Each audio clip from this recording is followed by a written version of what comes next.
پنجاب کے پیر زادوں سے، یعنی پنجاب کے جو پیر ہیں ان سے۔ پہلے 3 اشعار میں حضرت شیخ مجدد کی قبر کی زیارت کی اور ان کی اوصاف کا احوال بیان کیا ہے، اور دوسرے حصے میں اقبال جو ہے حضرت شیخ سے سوال کر رہے ہیں۔ سوال یہ ہے کہ آج کے جو پیر ہیں ان کا اظہار کیا ہے کہ یہ تو پراپرٹیز بنا رہے ہیں اور اپنے مفادات اور عیش و عشرت میں پڑے ہوئے ہیں آج کے جو پیر ہیں۔ حاضر ہوا میں شیخ مجدد کی لحد پر، وہ خاک کہ ہے زیر فلک مطلع انوار، اس خاک کے ذروں سے ہے شرمندہ ستارے، اس خاک میں پوشیدہ ہے وہ صاحب اسرار۔ علامہ اقبال حضرت مجدد کے مزار پہ حاضر ہوئے، اور حضرت مجدد کا جو مزار ہے وہ آسمان کے نیچے نورانی تجلیوں کا ظہور ہے اس پہ، اور اس مزار کی مٹی میں وہ بلندی ہے جس سے ستارے بھی شرماتے ہیں، کیونکہ اس مٹی میں معرفت کے رازوں کو جاننے والا یعنی حضرت مجدد دفن ہے۔ پیر زادوں یعنی پیروں کی اولاد۔ شیخ مجدد حضرت مجدد الفسانی مشہور صوفی 1625 میں وفات پائی۔ آپ کا مزار ہند میں ہے۔ لحد کہتے ہیں قبر، زیر فلک آسمان کے نیچے۔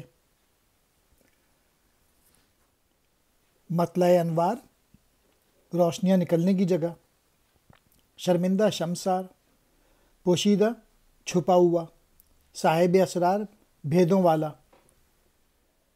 گردن نہ جھکی جس کی جہانگیر کے آگے، جس کے نفس گرم سے ہے گرمی احرار، وہ ہند میں سرمایہ ملت کا نگہبان، اللہ نے بر وقت کیا جس کو خبردار۔ علامہ اقبال کہہ رہے ہیں یہ تو اتنے بڑے بزرگ تھے کہ یہ شہنشاہ جہانگیر کے آگے بھی انہوں نے سر کو جھکانا گوارا نہ کیا، اور ہندوستان کی زمین پہ انہی کی وجہ سے ملت اسلامیہ جو ہے اس کا وقار بلند رہا۔ ان بزرگ نے اپنی ساری زندگی اسلام کی خدمت میں وقف کی تھی۔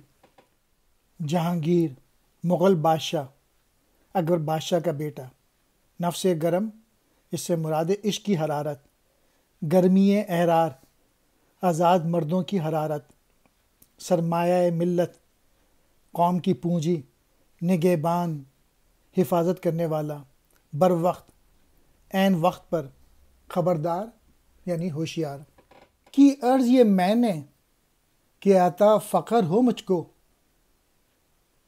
آنکھیں میری بینا ہیں و لیکن نہیں بیدار، آئی یہ صدا سلسلہ فقر ہوا بند، ہیں اہل نظر کشور پنجاب سے بیزار۔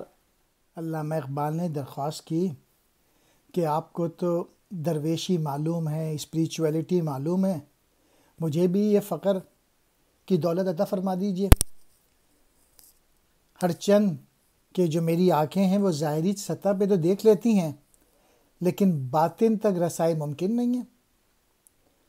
میری یہ درخواست کے جواب میں حضرت مجدد کی قبر سے آواز آئی کہ یہ فقر کا سلسلہ تو پنجاب میں بند ہو چکا ہے، کیونکہ یہاں کے لوگ جو ہیں وہ مایوس اور بیزار ہو چکے ہیں۔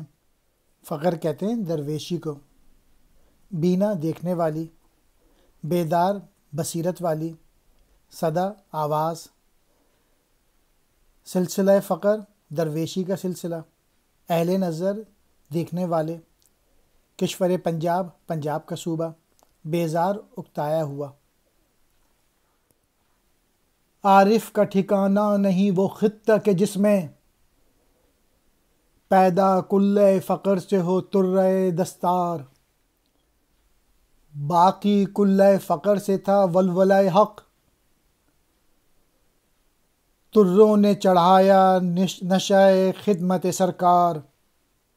جو لوگ معرفت رکھتے تھے، جو لوگ چیزیں سمجھتے تھے، جو کہ باطن سے کے حالات جانتے تھے، وہ ایسے خطۂ ارض میں قیام پسند نہیں کرتے جہاں کلّہ جو ہے وہ فقر کی جگہ لے لے. یعنی اپنے اسلاف کی دولت اور عزت کو دینی مقاصد کے لیے استعمال کرنے کے بجائے ذاتی مفادات کے لیے وقف کر دیا ہے. یعنی کوئی جیلانی گھرانہ ہے پنجاب میں جو کہ اپنے آپ کو گدی نشین کہتے ہیں اور وزیر اعظم بنے اور یہ سب لوگ بنے.